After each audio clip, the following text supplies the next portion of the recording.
Olá, tudo bem? Como vai você? Espero que você esteja bem, sempre bem. Eu sou o Rivaldo Machado, seu professor de Geografia aqui do SAI Digital. Hoje nós vamos conversar aí do ponto importante dentro da Geografia, estudo de população brasileira, algumas de suas características e assim por diante. O que é que nós temos aí? O que nós vamos tratar hoje? Primeiro pontinho que nós vamos tratar é esse trem aqui, ó. Dá uma olhada nesse mapa comigo. Então, Brasil, densidade demográfica. O que funciona? O que é isso? Qual é a sua realidade? Então, aquilo que eu sempre digo, vai lá no material didático, a hora que você vai ver a aula do professor Rivaldo, acompanha. O gráfico é legal lá também. Eu vou comentando aqui, você vai direto lá na fonte, tá? Então, isso aqui basicamente é um mapinha que nós temos no Brasil. Aqui do lado nós acabamos tendo, que ele vai mostrar para nós, a distribuição da população brasileira, né? E quando a gente bate o olho nesse mapinha de distribuição da população brasileira, você já acaba percebendo rapidinho o quê? Que isso não é coisa só do Brasil, a gente encontra no mundo inteiro. A população brasileira ela está completamente mal distribuída dentro do seu território, né? O que é que nós acabamos encontrando aqui? Nós acabamos encontrando aqui que algumas regiões do Brasil, nós temos aí que a população, ela é de uma densidade demográfica elevada. Verdadeiro formigueiro humano, principalmente nas grandes cidades do Sudeste, mas não exclusivamente. Mas em compensação, se você for dar uma olhada aqui, o que é que você acaba percebendo? Que existe, por assim dizer, um vazio demográfico, que ele é um vazio demográfico muito grande. Como é que a gente explica essas grandes diferenças? Como é que esse trem aí vai se justificar? Bom, a primeira coisa que nós temos aí é assim, né? A população ela é fortemente concentrada no litoral brasileiro. E daí nós percebemos que quando nós chegamos mais aqui no centro-sul do Brasil, não em todo o centro-sul, né? Goiás, Minas Gerais, Espírito Santo, assim, e os estados do Sudeste e do Sul, apesar do Espírito Santo estar lá e Minas Gerais também, você tem um maior adensamento populacional. A população ela consegue se distribuir de forma mais regular, por exemplo, aqui em dois estados do Sul, Paraná e Santa Catarina, isso é um exemplo muito claro. Onde que está a origem de tudo isso aí? A origem de tudo isso aí está diretamente relacionada ao processo de ocupação e exploração do nosso território. Você manja disso aí, você já viu isso aí lá na história, né? Então, os portugueses, quando cá chegaram, o que eles trataram de fazer? Primeiro, eles chegaram por aqui, não é mesmo? Então, eles foram lá, ocuparam a região Nordeste, foram ali os primeiros ciclos econômicos, o ciclo do pau-brasil, da cana-de-açúcar, e assim foi. E nós sendo colônia. E daí quando nós tivemos uma certa crise econômica por razões que não vale a pena a gente dissecar aqui agora, o que é que nós tivemos no segundo momento? A galera foi descendo mais pro sul aí, né? Foi explorando as Minas Gerais e assim por diante. Uma outra moçada entrou a Amazônia dentro, lembra aquele lance lá das drogas da Amazônia? Então é isso aí. Mas perceba que foi sempre relacionado com o litoral. Por quê? Devido à lógica da colônia. Então o português, quando ele tratava de vir aqui explorar, o que ele queria? Ele queria deixar isso aqui tudo bonito e legal? Não, não queria nada. Ele queria levar a maior quantidade possível de riquezas. Não existia uma infraestrutura de logística, como nós falamos hoje em dia. Então, quanto mais próximo do litoral ele explorasse, ficaria mais fácil para ele jogar isso lá na caravela dele, ó, e ir embora. Então, por isso que nós tivemos aqueles primeiros centros de exploração econômica, até pequenos centros urbanos, sempre numa proximidade muito grande do litoral. Isso se reflete até nos dias de hoje. Você vai pegar as maiores cidades brasileiras, elas não estão numa distância a mais de 100 quilômetros do litoral, com exceção de uma Manaus da vida, com exceção do que de uma Brasília da vida, e assim vai. Então, porque todas elas surgiram em período colonial. Se elas não respondessem essa lógica, não tinha nem por que elas serem fundadas, tá? E daí nós vamos encontrar, mas por que nesse sul aqui, a ocupação ela se adentra mais no território, né? Porque ali nós já temos uma outra lógica. O sul basicamente foi o quê? Foi feita uma exploração posterior. A princípio o português não se interessou por esse sul, porque ele tinha um clima temperado muito parecido com o clima europeu. O que ele produzia aqui, ele podia produzir lá. Para que fazer o transporte e tudo isso? Então foi uma área meio assim, deixa aquele sul lá. Mas só que chegou um determinado momento que os espanhóis podiam tomar isso aqui da gente. Então o governo forçou, por assim dizer, uma ocupação, um processo de colonização baseado em pequena propriedade que distribuiu melhor a população pelos estados do sul. Certo? E daí até hoje nós temos o quê? Sertão nordestino, baixa densidade demográfica. Isso a gente nem precisa dizer por quê. A seca judia. Cerrado, ainda baixa densidade demográfica aí, não é mesmo?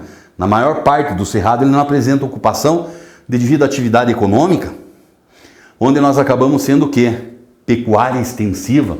Então você tem lá uma, duas, três famílias para cuidar de milhares de cabeças de boi. A soja entra com tudo aqui, a agricultura mecanizada, que também faz com que se produzam grandes ou se cultivem grandes extensões de terra com mão de obra muito pequena. Pantanal Mato-Grossense, que também é essa atividade agrícola, devido principalmente a algumas características do clima, próprio relevo favorecendo enchentes, também não desenvolveu. E daí nós acabamos sendo também a Amazônia, que por razões óbvias, a presença de uma floresta equatorial, com clima extremamente úmido, temperatura elevada e de difícil ocupação. Você acha essa manchona aqui, Manaus, que basicamente foi desenvolvida para se transformar no grande centro urbano de toda a região norte do Brasil, mas aí já foi um projeto governamental, digamos assim, foi feito na marra o negócio. Engraçado é que no Rio Grande do Sul, lá no sul do Rio Grande do Sul, nós também acabamos encontrando a presença de quem? A presença de um grande vazio demográfico, a chamada campanha gaúcha. Campos e mais campos, que tanto a atividade agrícola, mecanizada, como a pecuária extensiva, também não se necessita e não se utiliza uma grande quantidade de mão de obra aí. Então agora você acabou de perceber o quê? Por que no Brasil nós temos uma desigual distribuição populacional? Em algumas regiões nós temos grandes vazios demográficos, em outras regiões nós acabamos sendo o quê? Verdadeiros formigueiros humanos aí. Tranquilo? Tudo bem? Então esse é mais um dos pontinhos que nós tratamos de dar uma olhada aí, quando nós vemos essa realidade. Mas também essa realidade brasileira, e devido ao fato do Brasil ter uma imensidão territorial gigantesca, a gente costuma dizer que dentro do Brasil existem diversos Brasis. E esses diversos Brasis, eles podem ser percebidos das mais diferentes razões. Eu trago aqui para você um gráfico, me acompanha lá para você ver como é que fica esse gráfico aí, Rendimento médio mensal por região no Brasil em 2017. Pode ter se alterado até os dias de hoje? Pode, mas essa alteração não foi nada significativa. Então olha lá, o que nós encontramos? Renda média. O brasileiro em 2017, de forma geral, ele acabava tendo uma renda média que ultrapassava um pouquinho os R$ 2.100. Tudo bem, médio, todo mundo. Mas daí nós acabamos tendo o quê? Nós acabamos tendo que vão existir diferenças significativas também nas diferentes regiões. Por exemplo, região centro-oeste do Brasil, ela é a região que apresenta o maior rendimento, R$ 2.479. Nossa, centro-oeste, professor. Por que é que nós temos um rendimento elevado? Tem suas explicações. Presença de Brasília. Brasília tem um contingente populacional muito grande de funcionários públicos federais com altíssimos salários.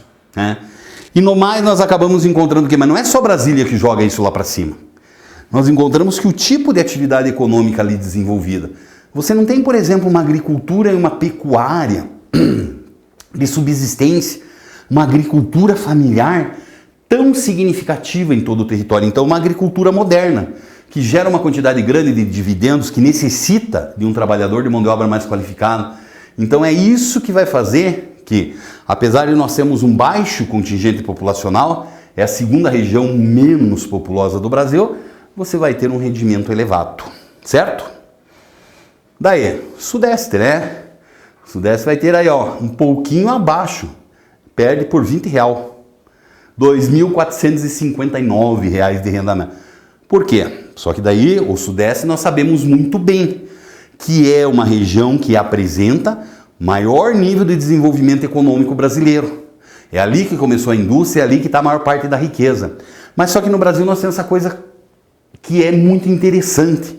No Brasil, a riqueza e a pobreza, elas convivem lado a lado, né? Você sabe até o que eu vou falar, aquela famosa imagem, né, do Morumbi, São Paulo, ao lado da favela Paraisópolis. Aquele prédio gigantesco, manja o que eu estou falando? Sabe sim.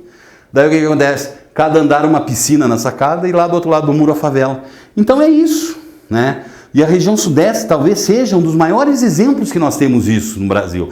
Onde você tem uma parcela da população extremamente rica, mas a presença de favelas e moradias irregulares também, ela é muito presente, principalmente nas duas metrópoles, São Paulo e Rio de Janeiro. Né? Daí nós chegamos naquele que é o famoso Sul Maravilha, né?